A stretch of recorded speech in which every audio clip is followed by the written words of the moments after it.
babaeng ito ay pinilit na ipakasal sa isang teroristang miyembro ng Al-Qaeda at ang nagpilit ang sarili niyang ina. Siya ay si Yasmin Mohammed. Habang lumalaki siya, nakita niya ang takot, pananakit at kontrol na ginawa sa ngalan ng relihiyon. Sinabi sa kanya na magtiis, manahimik, sumunod. Nang malaman ito ng kanyang ina na hindi na siya aktif sa Islam ay ipinakasal siya sa isang miyembro ng Al-Qaeda bilang parusa.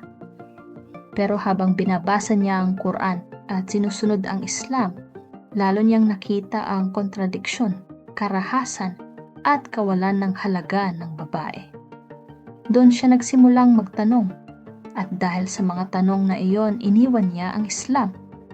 Ngunit hindi doon nagtapos ang kwento.